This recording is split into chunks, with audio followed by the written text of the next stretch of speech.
Ale incepcja. Cześć, Bartek Urban.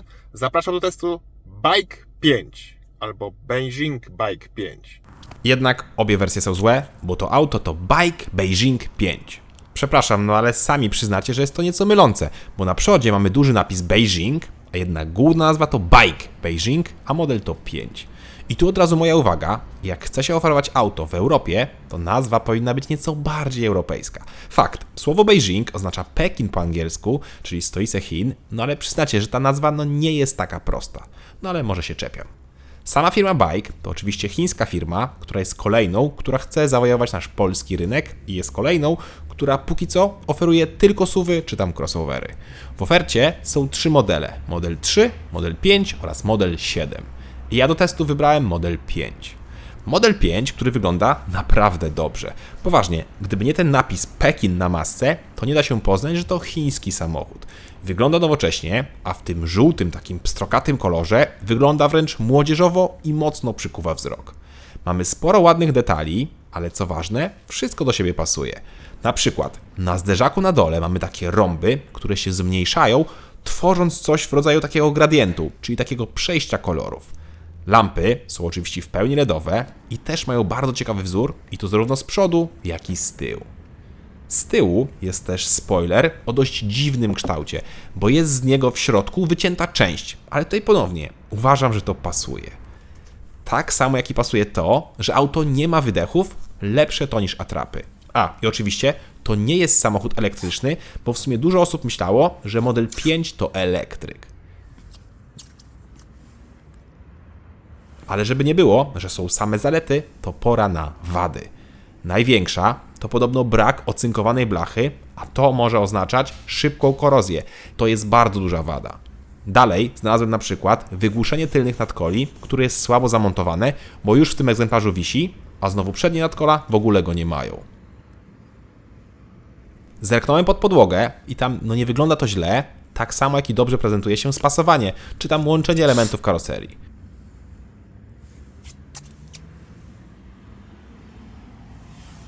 Większość szczelin i linii się zgadza, są równe i ładnie spasowane, poza tym chromowanym elementem łączącym szyby. Tutaj niestety lekko, no ale się nie zeszło. Zeszła za to farba z kluczyka, no to jest słabe. Warto też powiedzieć, że Bike 5 naprawdę spore auto, jego długość to 4620 mm, szerokość to 1886, a wysokość 1680. Rozstaw osi to 2735 mm, a prześwit to 16 cm i to przy pełnym obciążeniu. Czyli model 5 to konkurent m.in. takich samochodów jak Tiguan, Kuga, RAV4 czy inny chiński samochód, czyli MG HS. W takim razie pora na bagażnik, który jest oczywiście otwierany elektrycznie i który ma nisko podnoszącą się klapę na około 175 cm. Trzeba uważać. Aha, i dodam, że jest regulacja wysokości tej klapy, ale u mnie albo nie działała, albo już wyżej się nie dało. Kolejna uwaga to pojemność bagażnika, która według producenta wynosi 350 litrów. To bardzo mało. Zmierzyłem kufer i według moich pomiarów ta przestrzeń ma około 400-420 litrów. Z tym, że jest to wartość, którą tutaj widzimy, bez tej przestrzeni pod spodem. W sumie uczciwie powiedziane. Ale tutaj pod spodem jest m.in. dedykowane miejsce na roletę oraz kilka mniejszych przegródek. I to wszystko można oczywiście wywalić, a pod spodem mamy koło dojazdowe.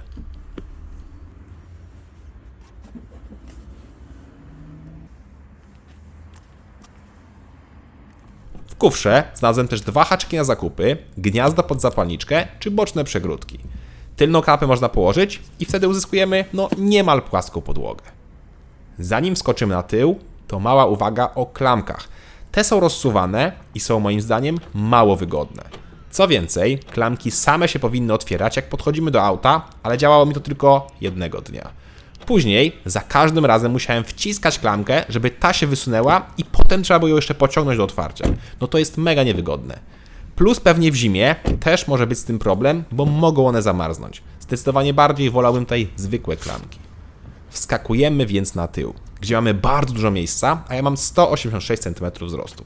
I co więcej, mamy regulację oparcia, przez co na głowę jest jeszcze więcej miejsca i jest jeszcze wygodniej podróżować.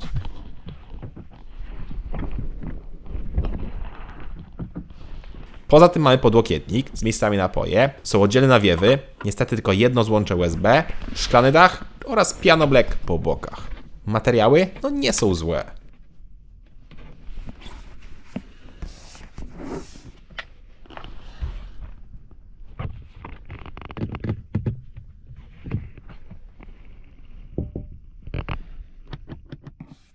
Siadamy z przodu, gdzie witają nas naprawdę dobrze wyglądające fotele. Co prawda skóra wydaje się bardzo plastikowa, ale auto ma w standardzie wentylację foteli, więc w lecie no może nie będzie tak źle. Szkoda tylko, że fotel po stronie pasażera nie ma regulacji wysokości. Tak, nie ma regulacji, przez co siedzi się bardzo wysoko. Na szczęście nadal nawet tutaj nie dotykam głową dachu. Po stronie kierowcy jest oczywiście dużo wygodniej i więcej miejsca, no i tutaj jest właśnie ta regulacja wysokości. Fotel też ma pamięć, szkoda tylko, że ta jest ukryta na ekranie od multimediów. Kierownica jest regulowana w 2 płaszczyznach manualnie. W takim razie pora na deskę rozdzielczą. Albo nie, w zasadzie zanim o niej powiem, to powiedzmy troszeczkę o zapachu, bo w Bike'u 5 czuć taki lekko nieprzyjemny zapach plastików. Nie jest tak mocny jak na przykład testowany niedawno MGZS, ale jednak ten zapach jest. To są albo te plastiki, albo klej, którym te plastiki były sklejane. Dobra, to teraz o desce. Deska, podobnie jak wygląd zewnętrzny, jest bardzo nowoczesna, a nawet i za bardzo, bo obsługa jest bardzo słaba. Słaba, bo niemal wszystko robimy na tym ekranie, a ten nie dość, że czasami działa z dużym opóźnieniem albo nie reaguje w ogóle na dotyk, to jest bardzo mało intuicyjny. Funkcje są tak poukrywane i tak porozrzucane, że nie sposób nawet spamiętać, gdzie co się zmienia. Co gorsza, system nie ma języka angielskiego, ale tutaj dostałem informację, że to zostanie jak najszybciej przetłumaczone. Z tym, że język nie jest problemem. Problemem jest cały system, bo tutaj wszystko jest porozrzucane byle jak i ciężko to odszukać i sama responsywność ekranu jest bardzo słaba. Mamy na widoku głównym kilka dużych kafelków, ale tak naprawdę z nich prawie w ogóle nie korzystamy. Dodatkowo auto nie ma Apple CarPlay i nie ma Android Auto, a to jest bardzo duża wada. Jest za to chiński odpowiednik Carbit Link, którego zaryzykowałem zainstalować. Jest on fatalny i tak naprawdę jest to mirror link do waszego telefonu, więc lepiej już kupić przystawkę do telefonu. Co ciekawe, jak mamy ten mirror link, to możemy oglądać na przykład filmy z YouTube'a podczas jazdy, co jest bardzo niebezpieczne i tak nie wolno robić.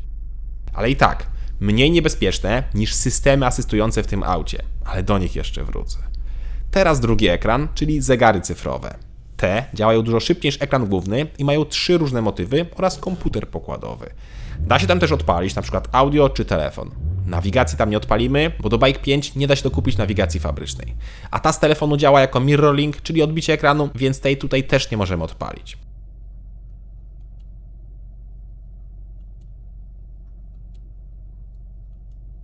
W takim razie pora na materiały.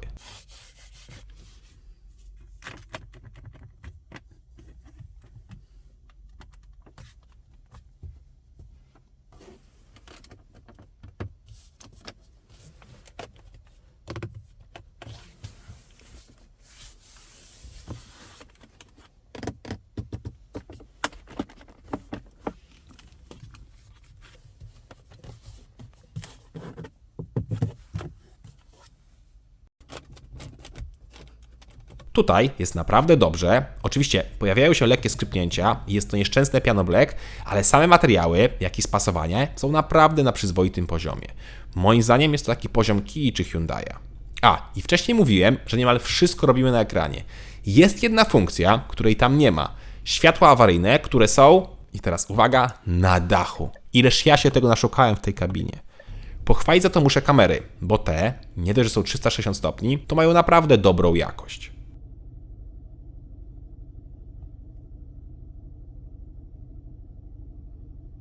Słabej jakości jest audio, które dodatkowo, nie wiem po co, ma ten głosik na podszybiu, który ciągle się odbija w szybie i przeszkadza. W takim razie pora na schowki, a potem zaglądamy pod maskę. I tu mała uwaga, słabo, że jest tylko jedno USB z przodu.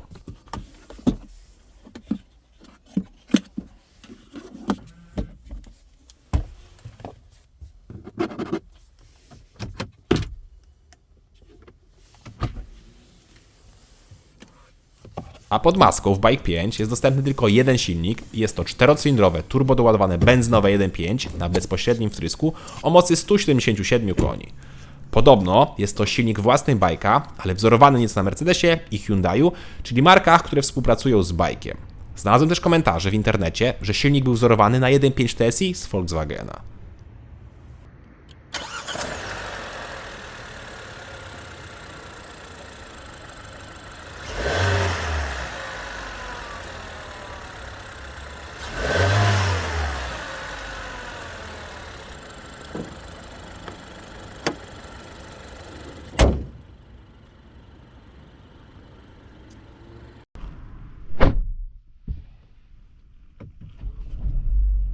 Jak słyszeliście, kultura pracy jest naprawdę dobra, tak samo jak i deklarowane osiągi. Katalogowo powinno być 7,8 sekundy oraz prędkość maksymalna na poziomie 200 km na godzinę. I co ważne, auto ma w standardzie dwusprzęgłową skrzynię biegów o 7 przełożeniach. Niestety, napęd jest tylko naprzód, nie da się nawet w opcji wybrać wersji 4x4. W takim razie pora na test przyspieszenia.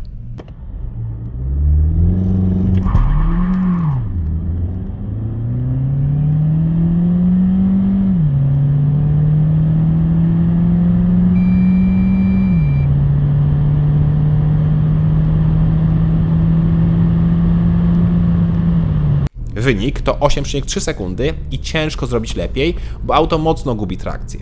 Może gdyby było cieplej i asfalt byłby lepiej nagrzany, to udałoby się nieco zerwać z tego czasu, ale po kilku próbach ja się poddałem. Co ciekawe, czas 8,3 sekundy również robi auto, jak po prostu startujemy z miejsca w najwolniejszym trybie. To, co mnie jednak bardziej zdziwiło, to skrzynia biegów, która w ogóle nie pracuje, jakby była dwusprzęgłowa.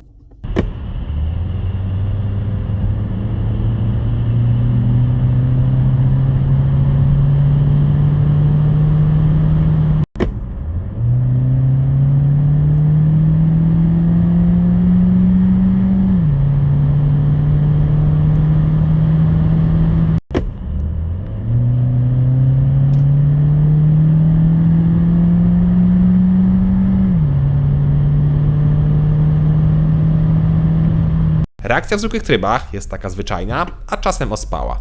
Ma się wrażenie, że czasami skrzynia się lekko gubi, a co gorsza, czasem miałem wrażenie, jakby ślizgało się sprzęgło. Przy spokojnej jeździe, a nawet jak czasami chcemy szybciej włączyć do ruchu, to czuć jakby się ślizgało. Ale pomijając to, autem się bardzo dobrze jeździ.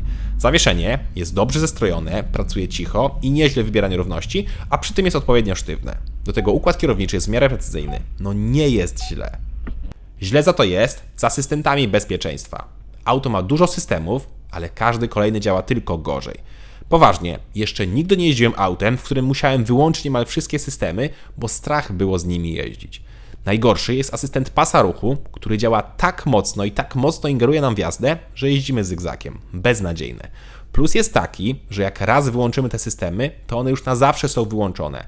System je pamięta, a to duży plus. Zresztą nie dziwię się, bo te systemy są po prostu złe. Adaptacyjny tempomat czasami na przykład wykrywa samochody widmo, co też wkurza. Wkurzają również czujniki parkowania, które czasem się włączają, na przykład stojąc w korku i sobie piszczą. I co by było śmieszniejsze, to piszczenie nie jest regularne, bo na przykład jak mamy włączony kierunkowskaz, to jest tylko jeden dźwięk naraz, czyli czasem mamy pikanie kierunkowskazu, a czasem czujnik parkowania. Jakby te pikania walczyły ze sobą.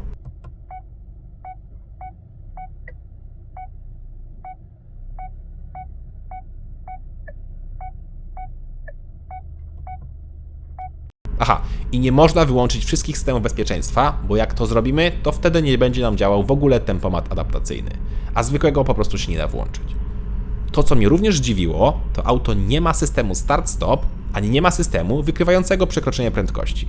Tak, ja wiem, to jest zaleta, tylko ciekawie mnie, jak to auto zostało w Europie schomologowane, bo wydaje mi się, że system, który informuje o przekroczeniu prędkości, jest obecnie obowiązkowy. A i start-stop być może by się przydało, bo Bike 5 nie jest najekonomiczniejszym wozem. Ba, moim zdaniem naprawdę pali dużo, bo w mieście ciężko mi było zejść poniżej 10 litrów i to przy bardzo spokojnej jeździe. Raz miałem 9,5 litra, ale tak to ciągle miałem powyżej 10 litrów. W trasie jest nieco lepiej, bo przy 120 auto zużywało mu 7,5-8 litrów, a przy 140 10,5-11. Bak paliwa ma 53 litry. Obroty przy 120 to 2200, a przy 140 2600, więc no nie są jakoś przesadnie wysokie.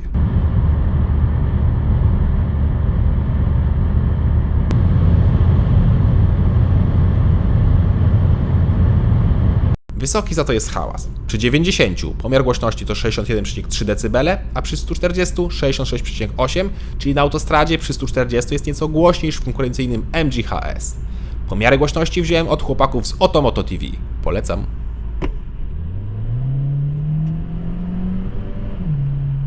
Podobne jak w MG HS są za to światła oraz ilość gwiazdek w testach zderzeniowych. Światła naprawdę dobrze działają, mają zimną, białą, jasną barwę i długi snop świecenia. W kwestii bezpieczeństwa i gwiazdek to bike dostał 5 gwiazdek, ale w testach C NCAP, czyli w chińskim odpowiedniku NCAP. Ja bym jednak chciał, żeby te testy zostały przeprowadzone przez zwykłe NCAP, bo jednak każde auto, moim zdaniem, powinno być testowane w tym samym ośrodku i tymi samymi metodami. Tutaj niby metody są te same, no ale chyba rozumiecie moje obawy. W takim razie pora na cennik. I tutaj jest krótka piłka. Bike Beijing 5 kosztuje 128 000 złotych. I tyle. Koniec, kropka. Tutaj nie ma poziomu wyposażenia czy wyposażenia dodatkowego. Wszystko to, co widzieliście w tym teście, jest w standardzie, czyli Bike 5 jest naprawdę nieźle wyposażony. Co ma zalety, jak i wady. Wady są takie, że dużo z tych gadżetów działa słabo, więc ja bym na przykład wolał auto bez elektrycznej klapy, bez tych systemów bezpieczeństwa, bez tego głośnika na poddaszu i tak dalej, ale kosztem niższej ceny. Bo Bike 5 z tym wyposażeniem to świetna oferta, około 20-30 tysięcy złotych tańsza niż konkurencja, ale poza właśnie chińskim modelem MG HS, którego można kupić w dużo niższym wyposażeniu i właśnie wtedy kosztuje 104 000 złotych, czyli niemal 24 000 złotych taniej. A to jest już dużo. Tak jak mówię, powinno być niższe wyposażenie i powinno się w tym aucie poprawić elektronikę. Bo Bike Beijing 5 robi bardzo dobre pierwsze wrażenie, ale jednak z każdą kolejną godziną czar pomału pryska. Wizualnie i jakościowo wydaje się świetny. Silnik jest żwawy, ładnie pracuje, a osiągi są więcej niż wystarczające. Do obsługi w kabinie pewnie da się jakoś przyzwyczaić, chociaż mi tydzień nie wystarczył. Największy jednak problem to systemy asystujące, które są fatalne i trzeba je obowiązkowo wyłączyć, a także nieco wysokie spalanie oraz brak obsługi telefonu Apple CarPlay czy Android Auto. No i podobno nie ma ocynku, a to jest bardzo duża wada, która z naszą zimową solą nie wróży nic dobrego z blachą. Klasycznie też przy chińskim aucie problemem będzie spadek wartości, a w przypadku bajka dodatkowo na razie jest mało serwisów oraz salonów, więc i sam dostęp do części może stać pod dużym znakiem zapytania. Bez wątpienia ogromnym plusem jest cena, bo pod tym względem tutaj może konkurować jedynie drugi chiński pojazd, jakim jest MG HS. A tak, to reszta jest o jakieś 20-30 tysięcy złotych droższa, a to jest ogromna różnica. Cześć!